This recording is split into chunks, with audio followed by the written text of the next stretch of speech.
just be created a slightly different from what they are. We talk, we see things are not normal.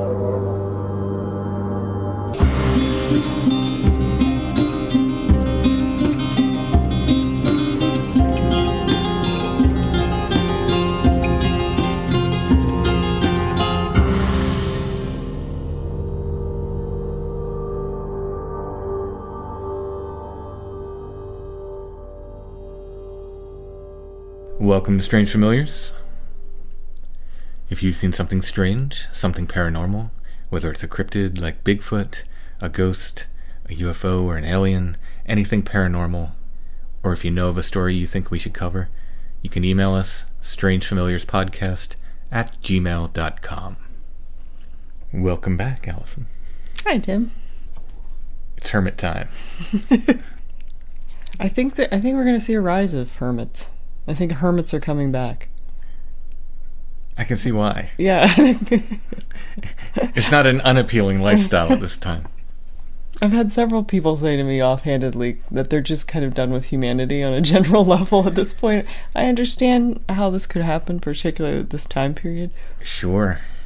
Well, this is going to be the earliest hermit we've covered yet. And one of the earliest stories I think we've covered that actually has a lot of primary source material that you can actually find. The thing that's interesting to me about this whole story is that it just sounded like BS to me when I first heard it. I was like, oh, this is just like a traditional song.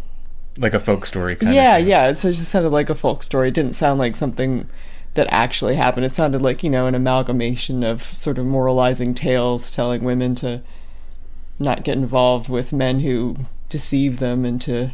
Right. Well, that's part of it. That's part of it. So this is the story of one William Amos Wilson, also known as the Pennsylvania Hermit. He lived in a cave not too far from here. The cool thing about this is it's a cave you can visit. It's called Indian Echo Caverns, and the marks of Wilson's fire are still visible in the cave. And he kind of slept up on a ledge. We'll talk more about that later. Chad set this whole episode up.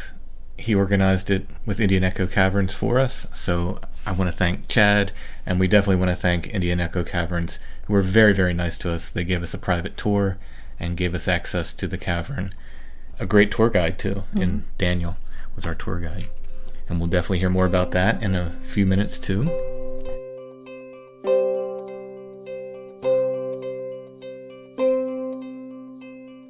Before we get going with the show, though, I do want to talk to you puppy owners out there. If you have a puppy and you need help with your puppy, you want 90 Days to the Perfect Puppy. Puppies can be whirlwinds of destruction. They can be crazy. And if you need help getting them to calm down, or help with things like potty training, fear and nervousness, barking, chewing on furniture or shoes, crate training, hyperactivity issues, leash training, and even more, you want to go to 90 Days to the Perfect Puppy. You can find them at sithappens.us. Look for the 90 Days to the Perfect Puppy link at the top of the page. 90 Days to the Perfect Puppy can help you with a relationship-based approach. They have online sources, video lessons, a secret Facebook group, and more. Let them help you understand how your dog thinks and apply proactive training methods. And very importantly, they'll teach you not just what to do, but what not to do. Again, you can find them at sithappens.us. Look for the 90 Days to the Perfect Puppy link at the top of the page.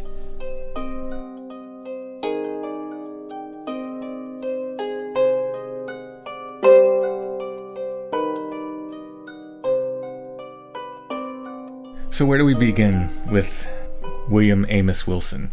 I'm using both of his names because someplace it appears as William and some places it appears as Amos. But that was his middle name, Amos, right? Yeah, as far as I can see. I mean, the records are very spotty in that time period. It's not like when you get a census record within the past 100 years where it's a lot easier to read and there's a lot of information. It's a little more difficult to find exactly where people are, but this is entirely true, this story. It isn't just something that's a legend that's grown up around this cavern to explain why these things happened. Right. This is a real story. So we know he was born in 1762. Yes, so he and his sister are children of the Revolution. Wow, so we're going back to the Revolutionary War era. Yeah. And he's born in Pennsylvania?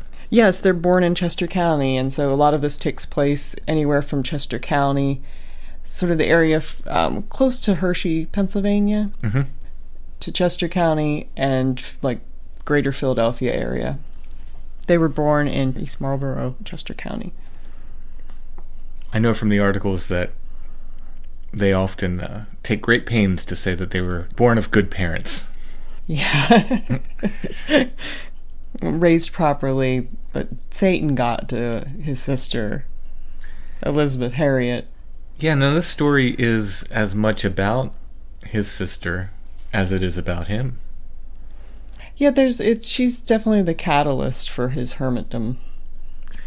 Well, there's an old pamphlet. It's called The Pennsylvania Hermit, a narrative of the extraordinary life of Amos Wilson. It was published in Philadelphia in 1839. And this would have been 18 years after he died. Yeah, so there was still interest in him, I think, and in the cave. So I'm just going to go ahead and read the text from this old pamphlet. It's a pretty long reading, but it kind of tells his life story. And then we'll come back and we'll see what the papers at the time say and how they compare with what this pamphlet says.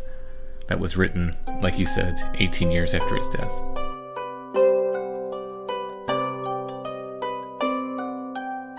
The life of Amos Wilson.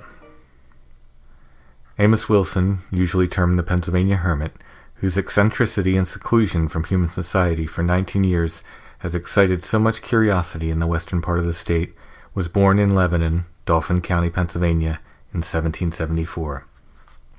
His parents were honest and respectable, although not very wealthy.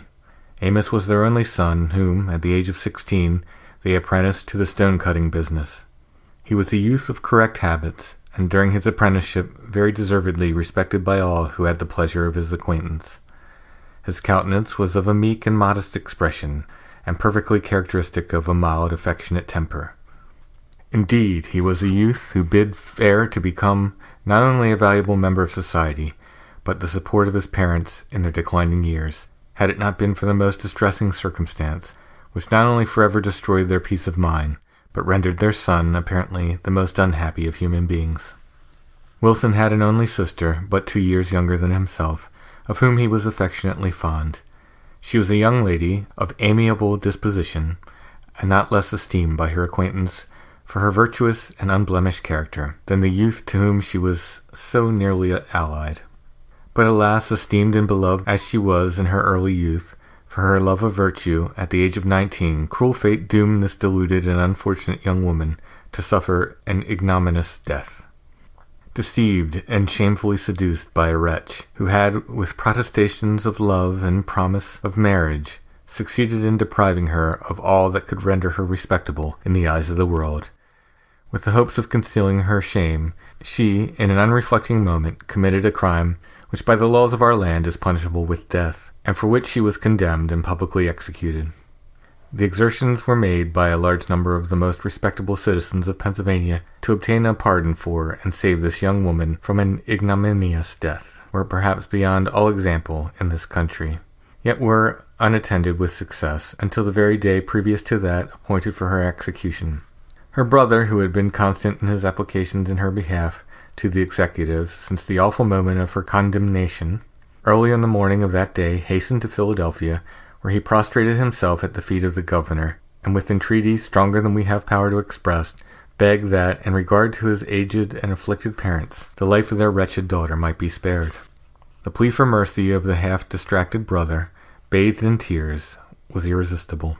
He was successful, and without a moment's delay, with feelings that can be better imagined than described, he hastened to convey the pleasing tidings to his anxious and expectant friends. But alas, Providence seemed now to interfere, to blast his fondest hopes almost at the instant that he considered them crowned with the most happy success. An unpropitious rain, which had fallen that day, had swelled the streams of a river, which he was obliged to ford on his return to a degree as to render it impassable. For many hours he was compelled to pace the bank with bursting brain and gaze upon the rushing waters that threatened to defeat his fond expectations. At the earliest moment that a ford was practicable, he dashed through and arrived at the place of execution just in time to see the last struggles of his unfortunate sister. He was witness but for a moment of the heart-piercing spectacle when in a state of insensibility he fell from his horse, in which situation he was conveyed by his friends to the habitation of his distressed parents. This was a shock too severe to be easily overcome. For many months he remained in a state of perfect delirium, and from the moment that his senses were partially restored, he declared that the wound that he received was incurable, that the world had now no pleasures for him, and that it was his determination that the remainder of his days to seclude himself from human society. In an unfrequented forest 12 miles from Harrisburg, he found a cave suitable for his purpose, which he selected as the place of his future abode. In this lonely and solitary retreat he dwelt alone for the space of 19 years, and was seldom visited by anyone but the writer of these few particulars of his life, whom he selected as his confidential friend, and who occasionally supplied him with such necessities as his situation required. Harriet Wilson, the sister of Amos, was born in 1776. She was early educated with the utmost tenderness, and every possible care was taken to impress on her mind sentiments of virtue and religion. She was of a sprightly and affable disposition, polite in manners, and engaging in conversation. In a word, she in early age exceeded most of her sex in many of those accomplishments which are calculated to grace and dignify the female mind. At the age of 18, Miss Wilson unfortunately became acquainted with a young man by the name of Smith, a native of Philadelphia, who, although there was nothing very attractive in his person, succeeded in ingratiating himself into the affections of this innocent and unsuspecting young lady. Her parents, aware of the impropriety of their daughter's forming too hastily an attachment for one who was yet to them a stranger, gave her advice which, had it been strictly adhered to, would have preserved her innocence, and prevented the commission of a crime which brought their gray hairs in sorrow to the grave and their daughter to a shameful death. Not until the credulous and unsuspecting Harriet, who had surrendered to her vile seducer by the repeated and solemn promise of marriage, all that could render her respectable in the eyes of the world, was it discovered that the vile author of her ruin was already married, and that his protestations of love and promises of marriage were without a shadow of sincerity. A wicked device, made use of only to enable him to effect the ruin of an innocent girl.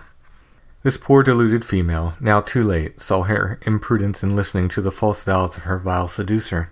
To devise means that would enable her to avoid the disgrace that her imprudent connection was likely to produce appears now to have been her principal object, and shocking to relate, she finally formed the determination to put a period to the existence of one whom, by the laws of nature, she was bound to cherish and protect, at that very moment that it was ushered into being. And unfortunately for her, this diabolical plan she carried into effect. The body of her newborn infant was found secreted in a neighboring grove. The unfortunate Harriet was suspected and charged with being the perpetrator of the unnatural deed. On her examination, circumstances appearing against her, she was committed for trial. Such was the respectability of the unfortunate prisoner's parents and connection, and such the sensibility cherished by all with whom she had been acquainted, that on the day of her trial the courtroom was early filled with more than it could conveniently contain. The trial lasted 11 hours, when the judge summed up the evidence with the utmost candor, but so strong were many circumstances against her that the jury, being fully convinced of the commission of the fact, found her guilty. During her whole trial the unhappy prisoner exhibited an uncommon degree of fortitude, and seemed more to lament the misfortunes of her wretched parents and brother, on whom she had brought disgrace, than her own fate. During her confinement in prison, before and after her condemnation, she was visited by many of the clergy and other respectable persons, who were very much interested in her behalf in consequence of her former uniform and admirable behavior.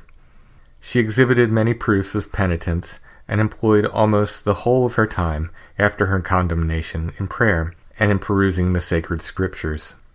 She entreated such of her young female friends, who visited her while in prison, to take warning by her fate, and to be ever on their guard against the intrigues and seducing arts of the other sex. There were very great exertions made by several of the most distinguished characters in the country to obtain a pardon for this unfortunate female, but without success. She had an only brother, whose grief for the wretched fate of his beloved sister bordered almost on distraction. He too was unremitting in his exertions to save her from an ignominious death, and was too unsuccessful until the very day appointed for her execution. But alas, as if doomed by heaven to suffer thus ignominiously, he did not arrive in season with the pardon to prevent the execution of the law.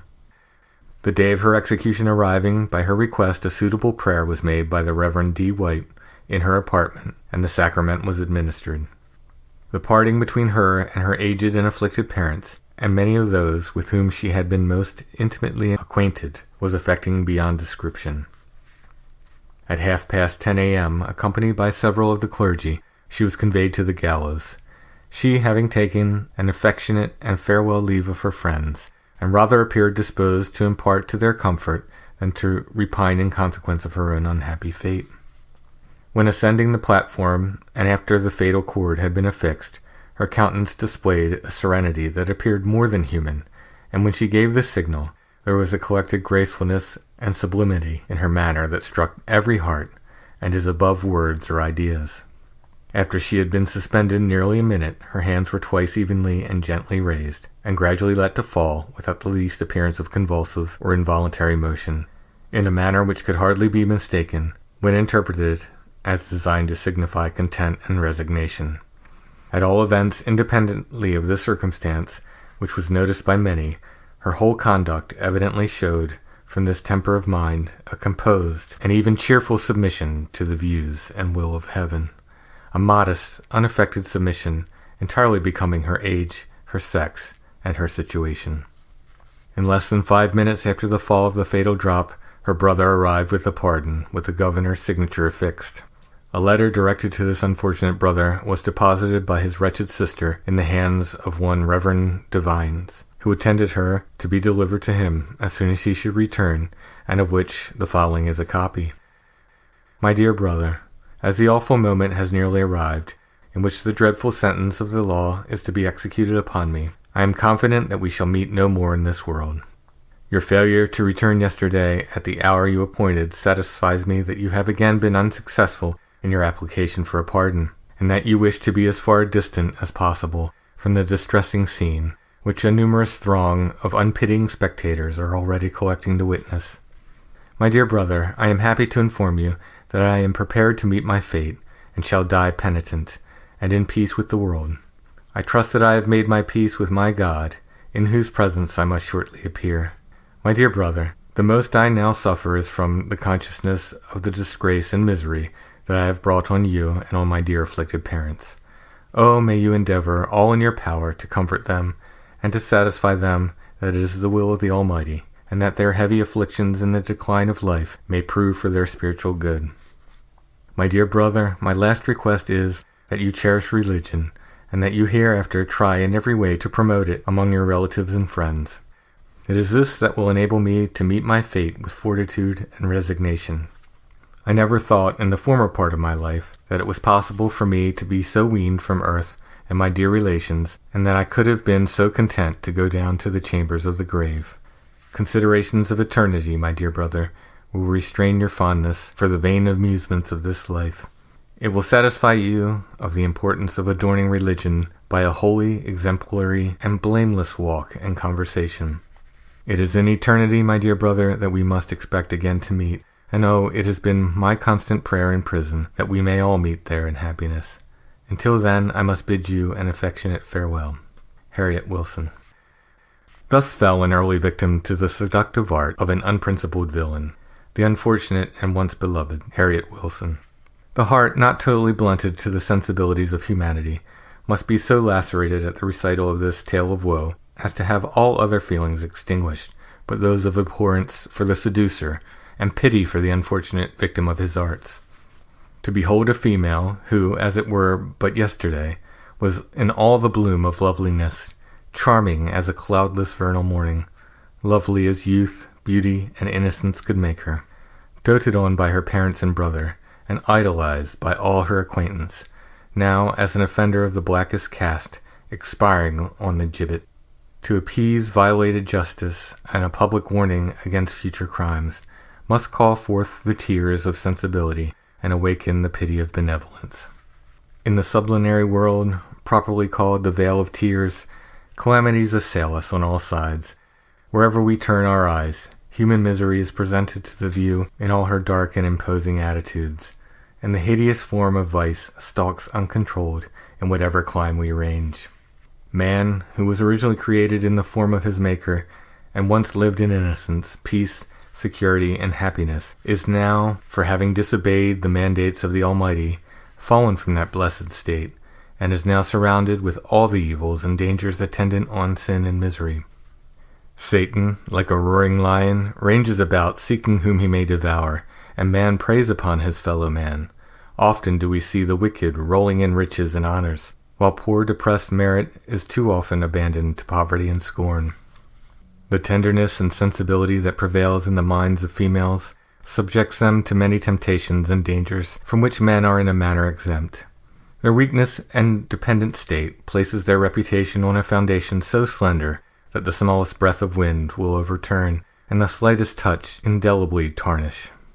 While lordly man can sin with impunity, and his most indecent deviations from modesty and virtue set down as trifling indiscretions, and oftentimes, the more he sins, the more he is caressed. He can, without any scandal to himself, seduce the innocent virgin from the paths of virtue, while the unfortunate victim of his arts is expelled from society, and doomed, either to end her days in a brothel among the most depraved, or be made a sacrifice on the altar of justice. The family of the unfortunate subject of these pages was a happy one, until the intrusion of the vile seducer, when the unfortunate Harriet, the victim of his wicked arts, was the hope and joy of her aged parents. But in an unsuspecting moment their hopes were blasted forever.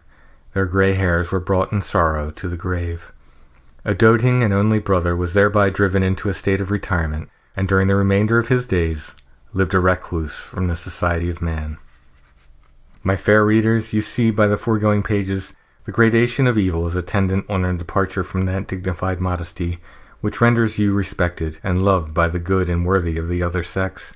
A chaste and virtuous woman sits exalted on the pinnacle of excellence, giving rational happiness and pleasure to all within reach of her acquaintance. As a sister, she possesses the warmest affections of her brothers, and the value set upon her reputation very often prevents them from the commission of acts of folly which precede the depravity of vice. And as a daughter, the delight of her parents, and the sweet smoother of the path down the vale of life from time to eternity. But mark the contrast. I am now to depict a woman in her state of depravity, which I do with reluctance.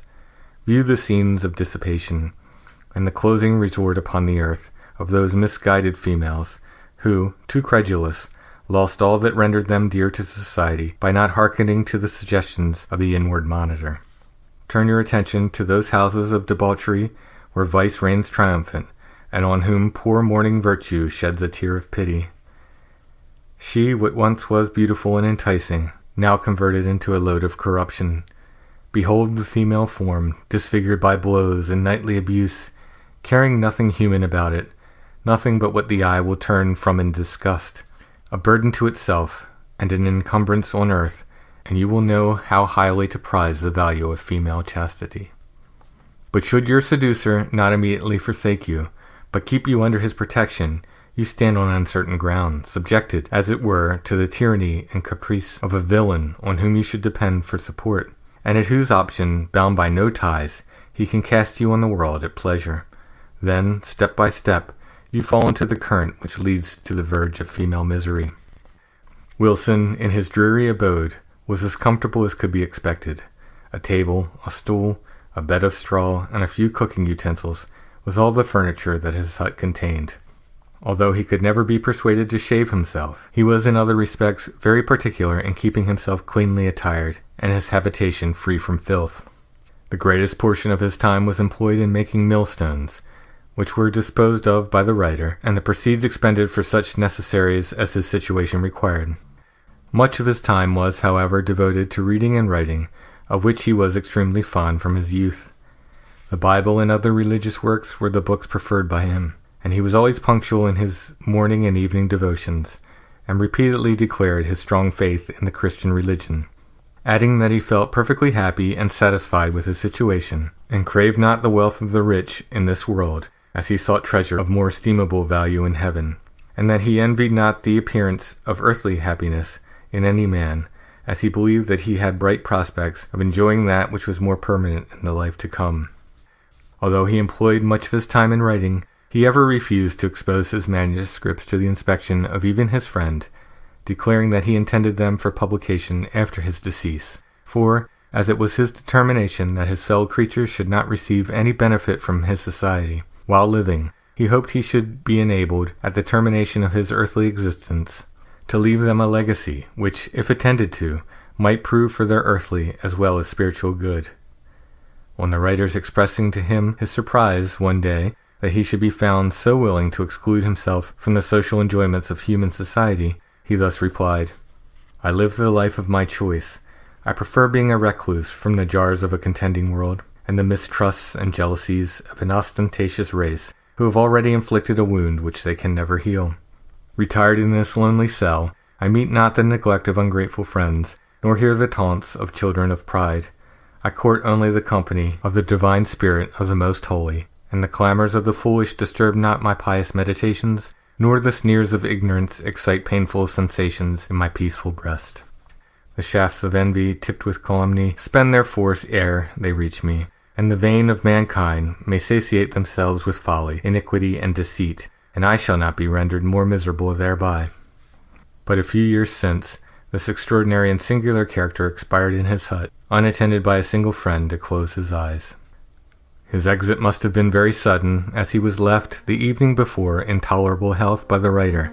In a corner of his cave was found a bunch of manuscripts, among which was that of which the contents of the following pages is an exact copy.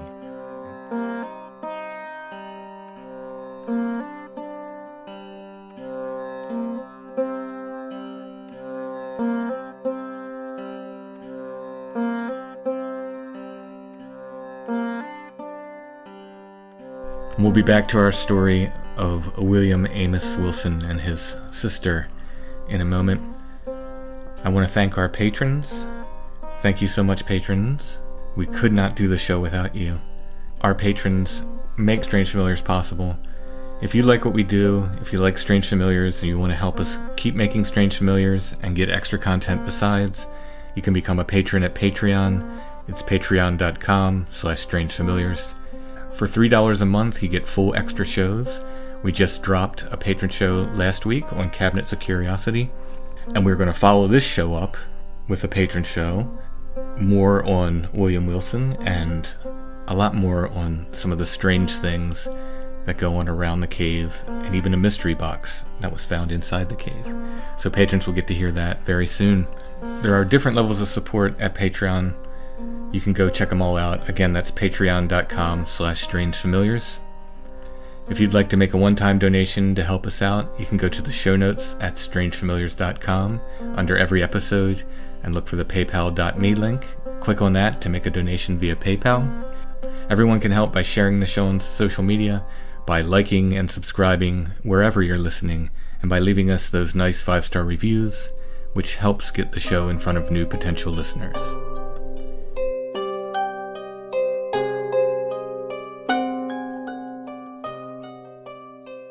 So we heard the story as told by the pamphlet, and now let's go to the newspaper articles and other information from the time, and we'll see how things might have been a little different.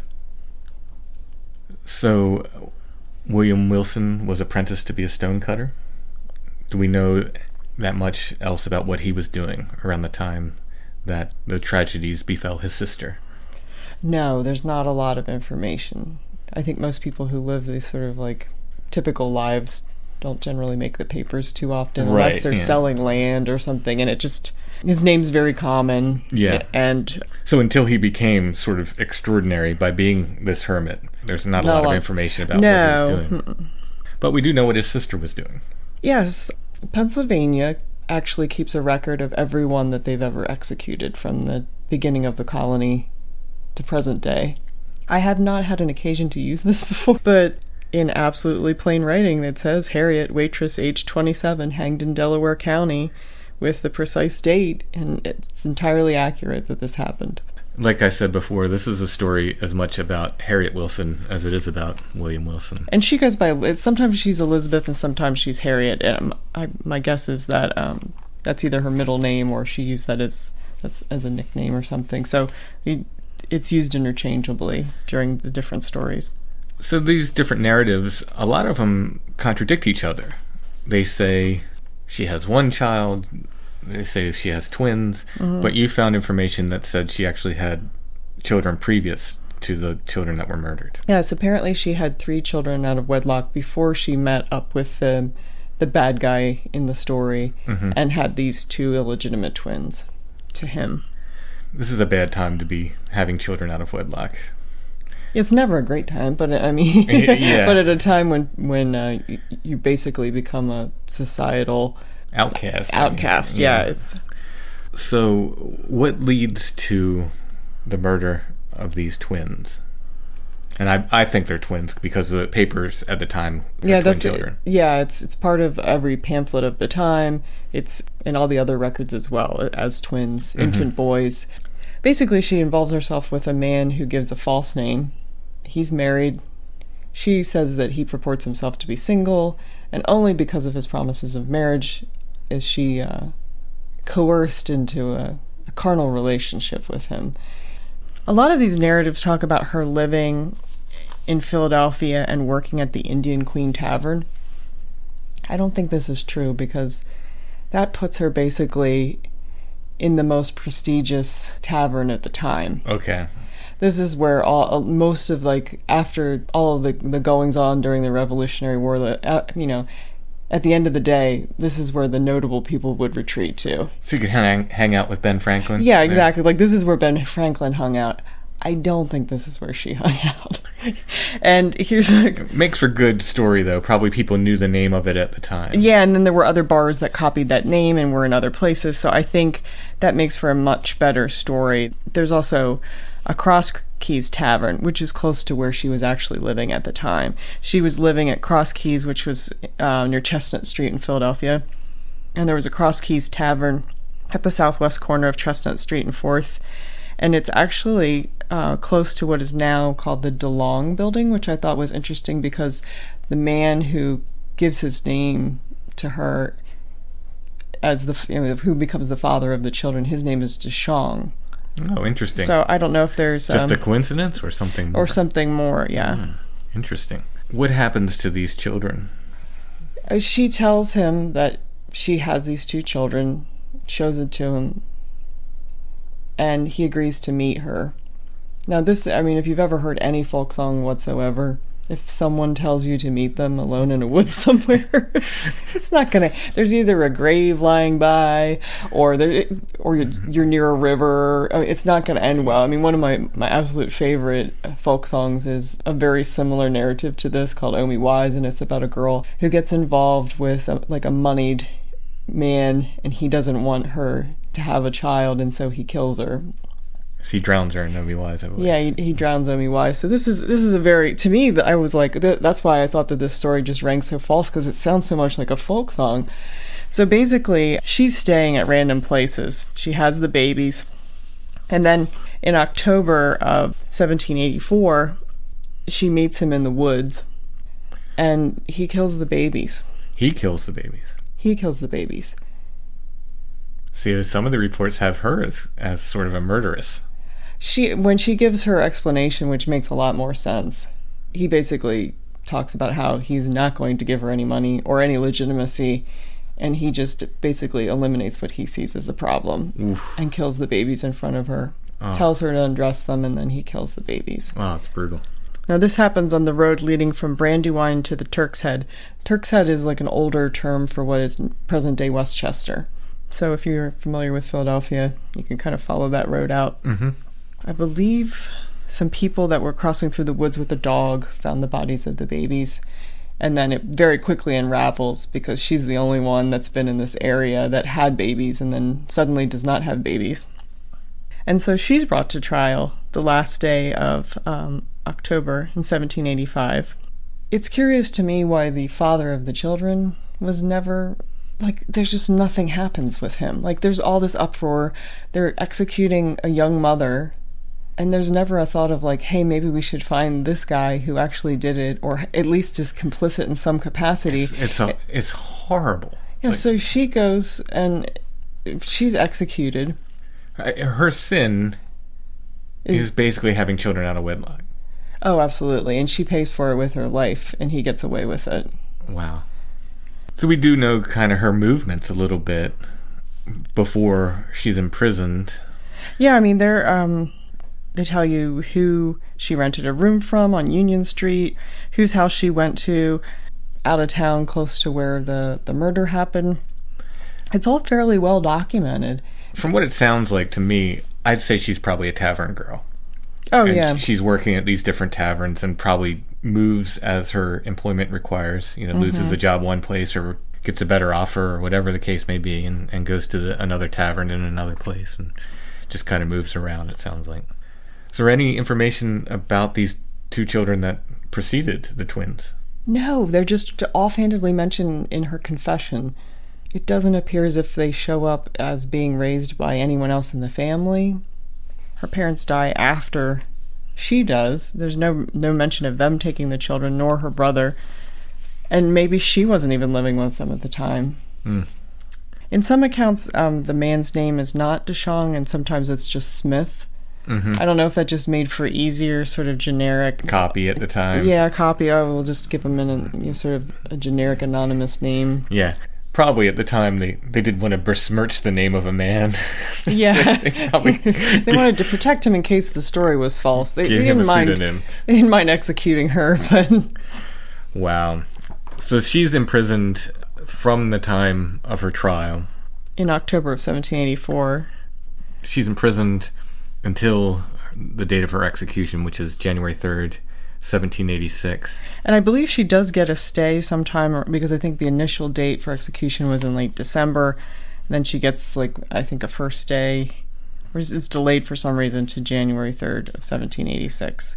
And so the great tragedy of this is that her brother actually obtains a pardon at some point.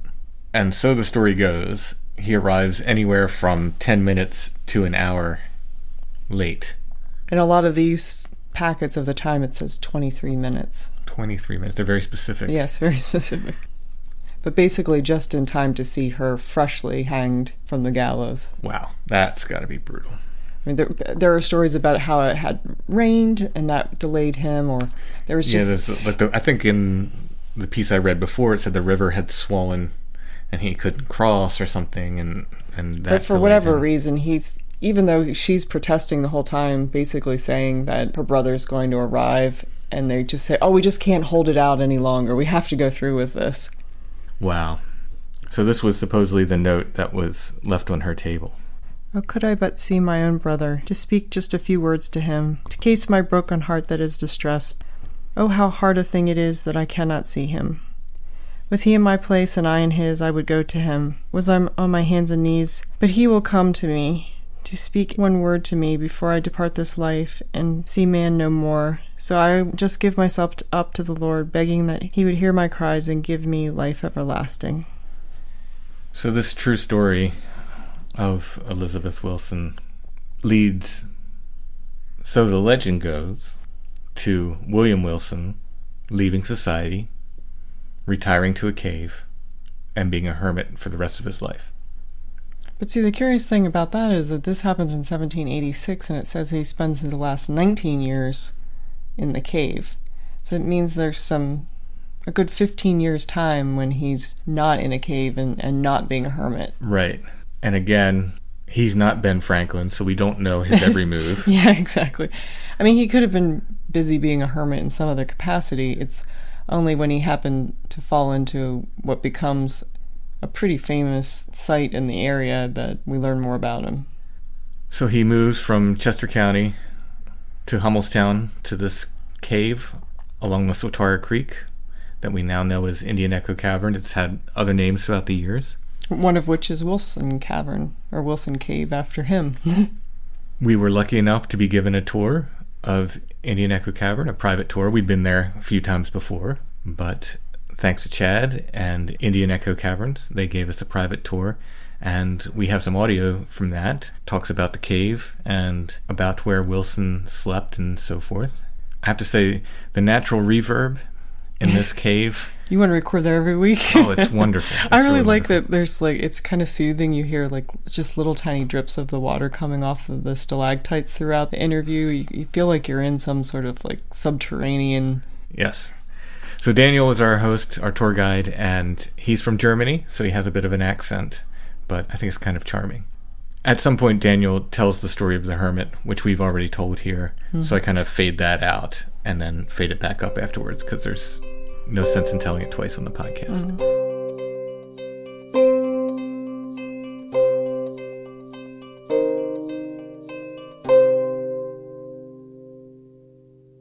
We have a lot of kids here.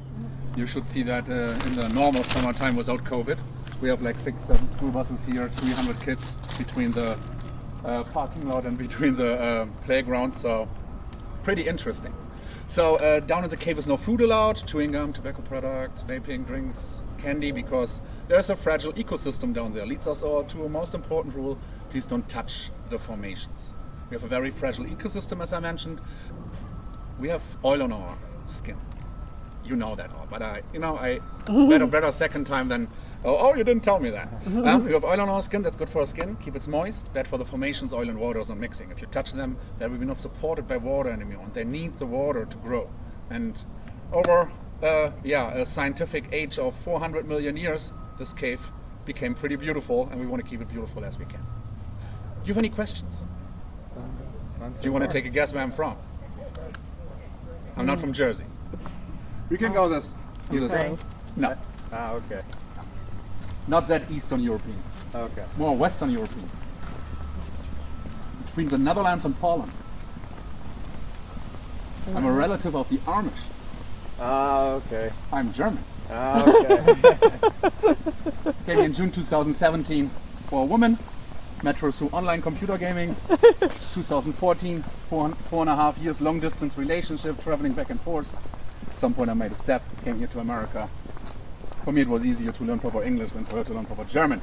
That's a very tough language for the most of you. Yeah, it is. I took it in school. Pretty interesting when people are getting their best school German out like, hello, wie geht es Ihnen? Oh. So we are going 100 to 120 feet underground. At one point we are behind the bushes, the house with the grey roof, and at one point we are under the petting barnyard, and at one point we are almost under your car, under the center of the parking lot. To give you a little idea what kind of dimensions are down there. You see here, all this, there was no soil or anything. The owners put the soil on and everything. You see over there, this is roots. But over there, there's a stone. In the middle, you see area stone, stone, stone. This is actually the ceiling from the cave. So there's about 40, 45 feet of rock and soil, always in between us, constructed like a cathedral. So it holds itself. If we don't dig up there, nothing will happen. Do you have any questions? I'm sure we will. Yeah. Okay. I didn't do a tour since the whole COVID situation happened, because I was a tour guide here for 1.5 years, did a lot of tours, and at one point I was in a little debate with the owner that some things have to change here, and normally people fired me then. She promoted me. So when I'm not that fluid with the tour right now, I'm sorry, I didn't do that for about 3.5, 4 months. But it's something like driving your bicycle. Yeah. We'll never forget that. So just so the listeners get an idea of what we're looking at right now, we've just dropped down, would you say 72 steps? Yes, 71. Yeah, 71 steps. So we came down the steps from basically what was a hilltop, and we're now in almost like a glen, almost like a bowl, the hillside, and we're looking at the entrance of the cave, which back when they made a tourist cave, they put a stone front and doors on it, and we're about 50 yards from the creek. So when Mr. Wilson was here, the hermit, he was, obviously it was just a creek. This stone opening that we see right now, all the stonework. This was a mason who worked for the family Swartz. This was redone in the mid-50s from a barn that was across the street. And before it was just a big hole in the rock. Just a big hole in the rock. Big hole in the rock, exactly. Which actually looks like it was pretty big. It is bigger than you think. Like when you're going inside, you see a little bit about the arch and what you get a better understanding. But where you see the IEC, Yes. this is almost like the top of the entrance when you're going in. Okay. So yeah, it was quite a good size entrance. Wasn't nothing you just squeezed into. Nothing that you could not probably not see when you're just passing by. So Right. this cave was probably found by coincidence, just by curiosity from humans. Right. So over there you see the Swatara Creek. The locals call this the Swati. This is merging near Middletown, about 4 miles from here, 5 miles from here, into the Susquehanna River. And this is the biggest river in Pennsylvania. The Susquehanna River had its name from a Native American tribe called the Susquehannocks. They were living here in the 1600s, right over the creek. They were living there in longhouses, about the size of the wooden fence. A lot of people are thinking everywhere Native Americans were living in tippies, because we're watching a lot of movies. And they were living in longhouses with 50 to 60 people. And this was actually, the thing how they disappeared, because when the people came over from Europe, 1600s, all this, they brought a lot of diseases. And when you're living with 50 to 60 people, there is no social distancing, as we know pretty much right now. And most of them died. Yeah. And the rest of them, the Paxton boys took care of. If you want to Google that, it's a story that was- is pretty bloody. Yeah, know it the was Paxton a boys, yeah. horrible thing that happened. I mean, not to them. personally. We know of them. Yeah, Yeah, and the tribes themselves weren't really that big. There were multiple bands. exactly. And after and the leftovers of the Susquehannocks joined other tribes, as once as you get with your tribe up, there's no members anymore, your tribe is gone. Yeah, pretty It's much. funny because I had people here who are pretended they were Susquehannocks. So you meet a lot of interesting people here who are pretending things you have no idea. So I'm mentioning the Susquehannocks because we think they were the first explorers of the cave. We're not 100% sure because there is no evidence that was found in the cave. But 52 degrees all year long, a big opening as we talked right now about, that is probably out of curiosity when they were living over there, kids are running around, people are gathering things, they found. And you didn't find anything there inside because they were not living there inside. They were just using this as shelter or storage because Native Americans are believing that their ancestors, ghosts and spirits, are living in caves. So they were mostly only in the entrance till the Indian ballroom. I will show you soon, a big, gigantic room, the center of the cave. And that's why we didn't find anything. And the only thing that we could find, people took care of. Like in the 1800s, there was a lot of plundering, a lot of people discovered everything. At some point, people were throwing, like, the first explorers were just putting kerosene on the walls, light it on fire to see something in the cave. They didn't bother with torches or little lanterns. No? A lot helps a lot. So over the years, this cave had different names, like Hummelstown Cave, as we hear right next to Hummelstown. Grotto Cave was one of the first names that was ever mentioned. And we talked about, Wilson Cave. William Wilson, known as the Pennsylvania Hermit, lived from 1802 to 1821 in the cave. We'll talk about this a little later. This is our grand finale. All right. And first time this cave was opened for the public, for tourists, was in 1929 for the family Bieber. No relation to Justin, our friend from Canada. They had a pretty good year, but then 1930s, the Great Depression started. The owners went bankrupt, and in 1942, the current owners, the family Swartz, developed the whole, or purchased the whole property, and third generation, they're still in charge. Awesome. Let's go inside. When we have kids groups here, like we're always making the joke, like, hey guys, what do you think IEC means? Now this means I eat chocolate, or Well, we are close to Hershey. I eat children. Maybe something that lived here did eat children at one time. So we have this, every room here in this cave, we have a name. This beautiful room here called the entrance room. They were very innovative, the owners.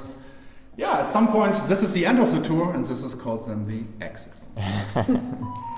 Dual purpose. This will probably be the last thing that you will hear today, because from your phones or anything, because from now on, no connection is anymore possible down here. Like, it's always funny when people are trying to Facebook live stream here inside. They're entering the cave, connection. So we have all natural colors down in the cave. 3 unnatural colors that I want to point out real quick. Down here at this wall, you can see black soot. We talked about, people made a lot of fires here inside. behind there is a natural chimney that goes to the next room. So people were sitting here in the 1800s, 1900s, protected from shelter and protected from the elements like storms and everything. It's constantly 52 degrees here inside. Second unnatural color is green plant life. Everywhere in the cave you will see greenish stuff like algae, moss, plant life. Third unnatural color is cave graffiti. Everywhere in the cave you will see this. For example, over here, cave says hide. My favorite one is back at the entrance. Over here it says, in Lebanon by Rochel's Pretzels. Anybody had a Rochel's pretzel in their life? Probably not. The advertising was done 120 years ago. Oh, wow. Rochel's Pretzels went out of business 115 to 117 years ago. So it's pretty interesting when kids are, I had a Rochel's Pretzel. Nope, you were lying. And the advertising obviously didn't work. And again, here's everywhere you see on the entrance, there's everywhere J-Rise, graffitis. I was here, please don't forget me. I think you saw public restrooms, or you were on music concerts, on festivals. It's looking everywhere the same. Over here, Keith Smith, didn't want us to forget him. So before we are going further inside, please keep in mind we are underground. Ceiling, it gets sometimes a little lower. Not everybody of us is tall, not everybody of us is short, so please walk in the direction you're looking, okay? Normally I don't stop here, but as we are only 3 people, and you understand now, don't touch it, because otherwise you will leave these like over here. This is the by far the most touched formation, because you're coming with 25 people here inside. The last person can't resist. We are humans, I understand that, but you see how sparkly and all the crystals are sparkling. Over here it doesn't look that good anymore. Right. You see all the ribbons that were created like a one after another. And that's from people's oils from their hands. This is a palm from a hand. Same as down here. I can show you all the hot spots. So I imagine this is like the little kid hand area. Yeah. No, it's like people going just by like this. They want to feel how it feels. Yeah. And again, we are humans. This is how we learn. This is how we get smart. Right. So this here is the Indian ballroom, the biggest room in the whole cave. This is 49 feet high, 110 feet wide. This room was created by 2 streams, scientifically millions of years ago. One stream coming over here, the Eastern Canyon, and one coming from back there, the Northern Canyon. The 2 streams they merged, created a giant whirlpool, washed all the stone. You can see evidence of the whirlpool up here on the sea. So at some point the whole cave was flooded. After a long period of time, water table was dropping down, and then the dripping began. So again, 45, 50 feet of rock and soil. When the water is going through the rock and soil, it picks up all the minerals. This is a limestone cave. So there's a lot of minerals inside, like iron oxide, and mostly calcium. When the water is going through the rock and the soil, it dissolves the minerals and makes a milky calcium carbonate solution and drops here in the cave and starts our formations to grow. For example, right over there. So over here is our first formation. Okay. Soda straw stalactites. They're called soda straws because they are hollow from the inside, like a straw. You could actually drink out of them. They have a grow rate from 100 to 150 years per cubic inch. Oh, wow. The size of a small ice cube to grow. So this over there, right in the middle, is about 300 years old. Wow. When you give them enough time, they become this. Oh, my goodness. Biggest stalactite in the whole cave. We call this the ear of corn. Or upside down cactus. A cucumber. Has anyone done an estimate on how many years took? Yeah, a lot of people ask that. And it has an estimate scientific age of 1.4 million years. Wow. You see, next to it was another one. And it was actually longer at some point. In the 1800s, there was a lot of souvenir hunting here in the cave. And we are going almost at the end of the tour up there to the Wilson room. I can show you some other things where people harvested with chisels. All broken off, all for the greed. So our second formation, and again, they have a grow rate from 100 to 150 years per cubic inch, the size of a small ice cube. Our second formation starts to grow over here as little white dots. They're getting bigger and bigger, and at one point they become this. This is a stalagmite. A stalagmite. I always try to remember, stalactite hangs tight from the ceiling, stalagmite might touch the ceiling one day. We call this our cave guardian. Some people say he has a face. I always say he looks like Jabba the Hutt from Star Wars. Some people say he looks like the caterpillar from Alice in Wonderland. There was a little boy said, he looks like Santa Claus. Was right before Christmas, he was very desperate. Stalagmites grow a little bit faster than stalactites. They need 80 to 100 years per cubic inch to grow. When a stalactite and a stalagmite is growing together, then this formation has a pretty boring name. It's called a column. This here is the biggest column in the whole cave. We call this the Tower of Babel. This has an estimated age of over 3 million years. Oh, wow. Fourth formation that we have in the caves, you see everywhere almost on the wall. This is flowstone. Over here it looks like an icing on a cake or just like snow. I would not recommend to eat it. First of all, it's forbidden. Second, tasting pretty awful, I think. And third, yeah, you have to make pretty fast an appointment with your dentist. So, flowstone is our fastest growing formation. Flowstone needs about 35 to 50 years per cubic inch to grow. So it needs minimum half a human life for a cubic inch, this little bit to grow. And kids can't process. When you're 7, 8 years old, you can't process this. And that's why I'm like, if I touch you, little boy or little girl, in the group, this is like a good thing, like to learn from them always. Like, and you would stop to grow. Do you want that? Especially with a German accent, kids are not that trustworthy sometimes, or they're out of control sometimes. But again, it's pretty good. Do you have any questions? So I wonder, like, do you have photos so you can track within the past, 40 or 50 years how much things have changed? 50 years, 1 cubic inch. Like this little bit. Like, can you see like a picture from like 1975 and look up there and see a noticeable difference? No. Not really. No, not at all. Like you could probably, with modern science, laser measurements and everything, you could track some things, but not visible to the naked eye. People asking us, like a lot of people asking us if you make like time lapse things here, like seeing the grow rate. Who wants to collect the data for the next 40, 50 years? We need a pretty big server up there and everything. So it would be interesting, definitely. And I'm pretty sure that some people are doing this, but we don't. It's funny, like we are more a show cave than like a really scientific. Just but like from seeing it when I was a kid to now, and just my perception is so different. Like it just seems so overwhelmingly large. The pond of my grandma is way, way smaller than I thought. Yeah, that's right. When I was a kid, this place seemed huge. Yeah, it seemed like it took forever and it was huge, and it just now you could kind of get. It's still impressive. Yeah, It's not impressive. Yeah, it's I not totally that. understand that, 100%. There's a lot of people coming in, and like I was here in 3rd grade on a field trip. This was 35 years ago. Yeah, exactly. It's way smaller than I saw. Yeah, But exactly. again, you're a kid. This is like a different dimension. All your imagination plays with you and everything. You're having stories in your head. All right, let's go a little bit further. We switch this up. We are going over here in this corner.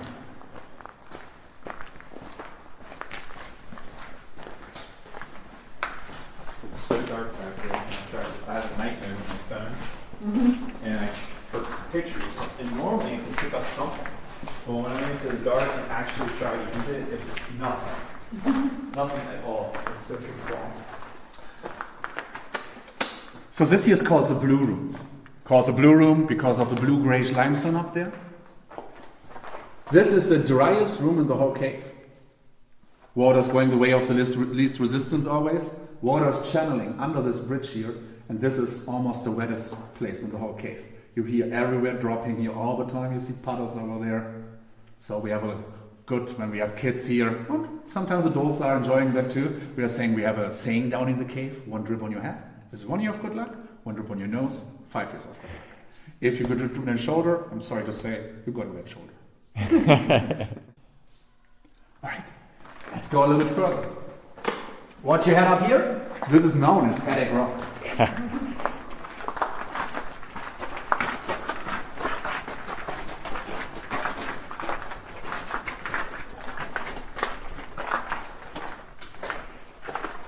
So I notice you're turning the lights on and off as we go. This is mostly to conserve electricity. Okay. And also we want to preserve the cave as good as we can, because if there's no light, there's no plants growing. Gotcha. And we have a lot of plants growing here. The whole 2.5 months when we were closed in the COVID situation, I could see a totally difference from the formations, how they looked, how the plant life was more developed or less developed here and there. Definitely. Just because The cave is right now, or like I would say like a month ago or whatever, when we reopened up, in a better state than 50 years ago. Oh, wow. Definitely. Wow. Because the last 50 years, there were not that much time, 2.5 months, no tours down here. So this here is called the Dead End Room. It's a dead end. In this room, we can experience something really cool. Are you scared in the dark? Yeah. I can switch all the lights off. Yeah, make let's it do pitch it. black. Let's do it. Are you ready for that? Yes. All right. 3, 2, 1. Nothing. Wow. Can't see the finger on your nose. Hand in front of your face. Nothing. You never get to be in that kind of complete Exactly. darkness. Because there's always the sky, there's always the moon, there's always an LED from a power cord in our rooms. Now imagine you're coming with 25 kids inside from a first grade on a field trip. And 10 of them have blinking shoes on. I mean, even at night, you have starlight. You know, just even Yeah. starlight makes a lot of light. Exactly. That's why you see the stars better in a rural area, because there's not so much lights around Right. in the city. It's like reflection. It's funny though, I feel like I'm seeing things, but I'm not. You know, This is yeah. imagination, probably. Well, yeah, and I think it's like the residual of the lights. Yeah, like of course there's some rest things in us left. Now imagine the first explorers were on here and only had lanterns like this. We are living in the 21st century. We're having flashlights. Right. And as I told you, 1,700 light bulbs. I didn't tell you this in the beginning, sorry. That's okay. About 1,700 light bulbs we have here inside. Oh, that many. Yeah. And it's still that dark in here. It's a big cave. Yeah.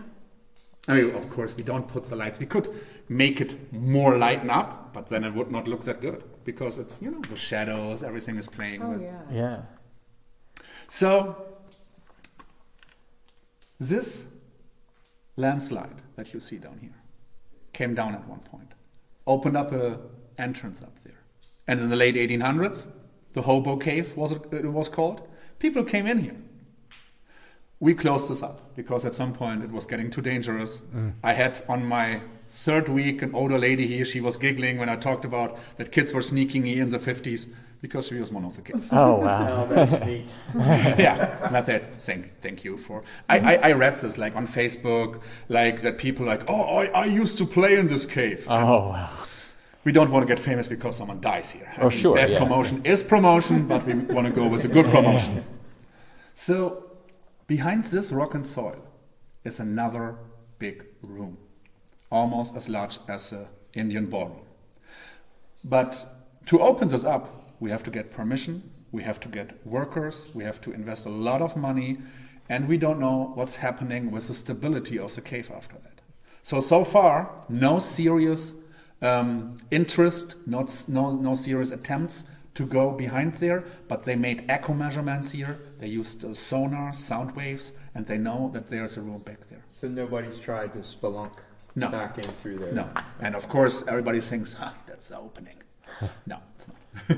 Are there any other entrances at any other point, or it's just the No. main entrance? It's just this entrance. This was another entrance again, but everything is closed just for security situations. And where are we in relation We are to right the now, parking lot and- when you go out over there, and about 100 feet, then you're on the train tracks. Oh, wow. Yeah. So we travel a So good distance. over there is the Swatara Creek. In the Indian ballroom, when you go from the Indian ballroom into the blue room under the bridge, there is the house that I was talking about. Okay. So about 100 feet. Wow. All right. You want to take the lead? We are going back to the Indian ballroom. Make a slightly right turn. And then I will introduce you to our best employee, our Sampan. Never sleeps. Oh, here we have 4 more stair steps to go, and then we see my beautiful Facebook profile picture. The most pictured thing in the whole cave. Oh, yes. The beautiful Crystal Lake. Not named after Jason Voorhees. Friday, is it Friday 13th? Yes. I'm not really good in this kind of movies. So this is Crystal Lake, called Crystal Lake because the water is crystal clear.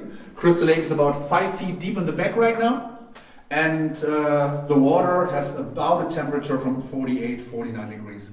Warm or cold, whatever you prefer. This tunnel we are walking through is 100% man-made. You see everywhere dynamite drilling holes. This was all blasted out because behind the corner you will see something really pretty. So is this what was done in the 20s? This was in the mid-20s, 30s, when the family Bieber prepared the cave for the tourism. Welcome to the wedding chapel. This is called the wedding chapel because people actually get married. 3, 4 people get married every year here in this area. 3 to 4 people are choosing the Indian ballroom in front of the cave, somewhere else on the property, because you can have a bigger audience. Maybe you want to have more than 20 people on your wedding. Maybe not. Everybody is different on this. Is there any wildlife that was here naturally in the cave, and is there any currently? Bats were for a long time here inside. Like I talked with a lot of people, former tour guides, 10 years ago, 15 years ago. People are saying like, 30 years ago, bats were flying around here. I never saw a bat here. I had 2 birds on my tours in the Indian ballroom. Everybody is freaking out. This is vampire bats. They will eat. They will suck out my blood. The mighty chupacabra. And there is a disease called the white nose syndrome. Mm-hmm. We don't know if it's this circumstance, if we bother them, or if just the whole, it was too much decimated at some point. Mm. So at the end of this canyon, around the corner, there's a little opening about the size of a watermelon, and this rock back there is hollow from the inside. So this is where bats were hibernating, but not living here inside, but because they were only coming here inside for hibernating. Ah. They were sleeping outside in the trees and taking care of all the mosquitoes. Right on. Thank you, bats. Watch your step, and we are going all the way back to the Indian ballroom. Over there, our third and last body of water, the beautiful Mirror Lake. Called Mirror Lake because when you're standing right over here, looking down on the water, it's all reflecting. You see the whole formation in front, on top, everything mirroring on the top. Wonderful. On the surface. This is, in my opinion, this angle here between the 2 columns, is the best picture of the whole cave. My personal opinion. So, see that rock? Yeah. What do you see when you look at it?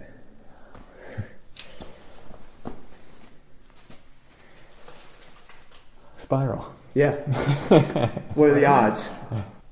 What are the odds of that? 100% if it happens to us. Yeah, absolutely. So we are standing pretty close to our stalactites right now, and as I mentioned, there's a lot of passages that are damaged. This was all broken off 1800s when people were doing souvenir hunting in the cave. We are not breaking this off anymore because otherwise we are going to prison. This here is all protected by the government, like really serious. And I actually see me more as a protector of the caves than actually a tour guide. All this talking, entertaining, this is just going natural with me, meanwhile. But this was all broken off. They had chisels, just broken this off. And the stalactite needs, for a cubic inch, 100 to 150 years. Wow. So when you come back in 1,000, 1,500 years, this will be maybe grown back then. You see all the stalactites, the soda straws, everywhere popping out here. So they are coming back. Nature is always coming back. Yeah. The Wilson Room, named after William Wilson, the Pennsylvania Hermit. He was living here. You want to have the whole story, right? Sure, yeah. The whole story. So, in 1802, he decided to live here inside because there was a tragedy. Came into this area. Some people pointed out, here's a cave, you can be alone here, and he moved here. He slept up there for 19 years, from 1802 to 1821. Because, it's a strategic, good place to live. You are pretty much safe from wildlife, and when the cave floods, you have a little bit of speed here and there. He was going up and down there with a rope ladder attached to the stalagmite. You can still see the impressions from the rope here around the stone. Oh, wow. Here are campfires like this, to heat some water, heat some food, not that much more. And He was working for a farmer the whole 19 years, right over the creek, to get some additional food, some clothing, everything that he couldn't get from the Swatara Creek, from the forest. In 1821, he didn't show up for work one day. That was unusual for him because he was a very good worker. You know, you could trust him. A good work ethic. He was Pennsylvania Dutch. He was Pennsylvania Dutch. Didn't want to mention this again. Like the farmer was concerned, came into the cave and found him passed away. So we think that he passed away on tuberculosis, because when you make longer than 45 minutes, a fire here inside, this whole cave here, this whole room here will fill up with smoke. Here is no vent, and he was sleeping up there. So he was in his mid-50s when he passed away. That's a proud age for the 1800s. There was no penicillin, CVS was not created so far. So we think that he died on a lung disease like tuberculosis, something like that. He was a very religious person, he prayed a lot, and when he was up there, he wrote everything down in a journal. And this journal is in Harrisburg, the original one is in Harrisburg, in a museum. We have samples of this, we have little tiny copies of that upstairs in the gift shop, and the internet is big. And you can research a lot. The black is from his fires. Yep. I'm pretty sure, yes. There's soot up there where he obviously had a candle when he slept, or a lantern. See it up there in the little alcove? Oh, up there? Yeah. Could be, definitely. He probably had a lantern or something that he put there. Well, just a little campfire. Yeah. Just a little fire, some glimpsing. Probably more like a lantern or a candle. Yeah, probably what he had. You can see that. You see this? Have you been up there? No. I don't know how it looks like up there. Yeah, how, like even it is and everything. That's this, for example, came down from up here. A long time ago. The ceiling looks like this because 10,000 years ago, scientifically, the last ice age, it was not 52 degrees here inside. There was permafrost. And when before the permafrost came, the cave was already developed like almost like this. There was everywhere water in the stone, in the ceiling, and water expands when it's freezing. Right. So there was actually natural blasting up there, and you see everywhere like these little plates on top everywhere in the cave. This remnant of this was not here. Okay. This is just for show. Yeah, this is show. Yeah. But that's definitely where he had his fire. I'm pretty sure. You can see I'm pretty sure. Maybe he actually started or tried to heat up this here to have a warm back. Oh, that makes sense. But I think this was not possible with a little fire. Yeah. And maybe this was actually his death. Like as he tried and make too much smoke. I think if the smoke wasn't going to leave, so what he'll probably do is just use that for cooking or when he had to be warm. Because if the smoke would build up and he's sleeping up there, you get carbon monoxide. Yeah, it would choke him out. Yeah. So I'm almost guaranteed that was just for cooking or whatever when he couldn't cook outside. Yeah. When it was winter time. Yeah. Because obviously he'd do most of the cooking outside in the summer. But he definitely had a lantern or a candle up there, you could tell it. This is our way out. One last time, what you had up there, I'm right behind you guys.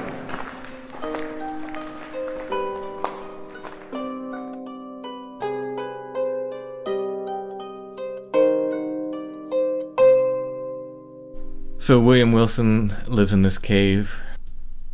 I love the climate of that cave. I mean, I'm sure it gets a little damp sometimes, but temperature-wise, on a hot summer day, and I think we've only ever gone when it's been hot in the summer. I don't think we've ever gone when it hasn't been. No, it's always been sort of an adjunct part of either going to like Hershey Park or going to like a medical appointment up there. Yeah. And it's always been hot, and you go in the cave and it's just natural air conditioning, this perfect temperature. It's lovely. I think you had a sweater on. I actually had a sweatshirt on in the cave. But in any case, this hermit lives there, but he's seeing people. He's working on a nearby farm, according to the folks at Indian Echo. And my suspicion is that's where he was for the intervening years until he found this spot. I think in the other story it says that he makes mill wheels, which is consistent with him being a stonecutter. Yeah. He's probably seeing people sometimes. Mm-hmm. But generally, he's alone, it sounds like. He's trying to heal that wound that'll never heal. And eventually, does he not show up for work? Is that what happens? Yeah, the people that have regular contact with him come to check on him and find him dead in his little bunk above where the fire is in the cavern. He wasn't really that old. I mean, for contemporary standards, 59, I don't see as that old. But Doesn't seem that old to me. Doesn't seem that old. But hey, for the time, that's for the early 1800s. This is a pretty good run. So ends the life of William Wilson, the Pennsylvania Hermit, and you can go see Indian Echo Caverns. You can see where he stayed. It's a wonderful tour. It's a great place to visit. Check him out. I'll put links in the show notes. The one thing that I think is interesting is that there really is, this is all basically her payment for sins that had nothing to do with the murder. Yeah. She paid with her life for being a woman of ill repute, or a woman who has children out of wedlock. That's pretty much it. It doesn't seem like there's any sort of attempt to find this guy and have him pay for the actual crime. It's almost like, well, someone paid with her life for it, so I think the matter's pretty much settled now. That's horrible. Well, back to the cave and the surrounding areas. There is, of course, a lot of strange stuff in the area, including some Bigfoot sightings, including a mystery box that was found in the cave that had several strange things in it, including an alchemical formula, how to make diamonds using lightning. We'll hear about all that and some other strangeness in surrounding areas around the cave on the next episode, which will be for our patrons. You can hear about masons in the cave. There's some graffiti I've been trying to figure out who it belonged to, and there'll be a little bit more recordings from the cave that I saved for the next episode, and all of our stories of the strangeness surrounding it. That's going to be for patrons. You can hear it by becoming a patron at Patreon. It's patreon.com/strangefamiliars. Well, unfortunately, photographs weren't invented at the time William Amos Wilson was around. Nope. No hope of seeing a photograph of him. Nope. Although I do have a drawing that's reproduced in that old pamphlet that I will use for the image for this episode. So what are we going to do for Photo of the Week? Well, I found a photo of a guy who has the same sort of wily good looks that maybe John Deschamps did in luring Harriet away from her morality into the carnal world of sin. Yeah, it's just a guy on a tintype, actually. Just a guy on a tintype. But that was a big hype. That was a good hype, right? Yeah. He could be rakish. Or he could just be a nice dude. Yeah, he could be. You don't know. He has some fabulously mussed up hair, which I really like. Yeah, and he looks serious. He does. He looks serious, and he has a dandyish edge to him. A little bit of a dandy. I know you like the dandies. I love dandies. I know you like the dandies. So this is a tintype photograph, which we've talked about before. They're not tin. They're made on thin sheets of iron. That's why you can attach a magnet to the back of them. And these were made roughly the years tintypes were made? I mean, it just is a good rule of thumb, sort of Civil War era, but they go all the way from a little bit preceding that all the way up into like the 1930s in a souvenir context. But their heyday, if it is easy to remember, of like sort of starting around the Civil War. My guess from this guy's outfit is that he would be around that time. I'd say a little later. I'm thinking 1870s because he's got a real, they made like chocolate tintypes in the 1870s which have a real warmth to them, and it's almost like a chocolate tintype, so I'm going to guess 1870s. So I'm off by 10 years. Yeah, but I could be wrong as well. That's my most educated guess. Close enough for me, I know, as a photo nerd. Not close enough for you. So. This, if I bring up some sort of like Marvel Universe thing, please correct me. I know I'm going to be wrong. So this 2 episodes in a row, we got to go into my Marvel nerddom. I'm not comfortable with this. So if you go to the show notes at strangefamiliars.com, under this episode, you'll see an image of this handsome fella. You can click on that. It'll take you to our Etsy shop. Entirely one of a kind. You're never going to find another picture of this man ever again. $25. Starts a nice little photo collection for you and helps support the podcast as well. Speaking of our Etsy shop, I put a ton of artwork up there in all different price ranges, from $20 on up to a few $100s. Original artwork for me, I try to have a range of prices so people can get stuff. I've got original art from my 4th book, Don't Look Behind You. I think the last piece from Bigfoot West Coast Wildman, my 3rd book, sold today. So I think we're down to Don't Look Behind You if you want a piece of original art and a signed book with it. But there are lots of little pieces of art for Don't Look Behind You, so there's some opportunities to get some inexpensive pieces. So keep an eye on that Etsy shop. Shop name Lost Grave. We'll be adding more artwork as things go on here. Thanks everybody for your support. Thanks for listening. We'll be back soon with more Strange Familiars.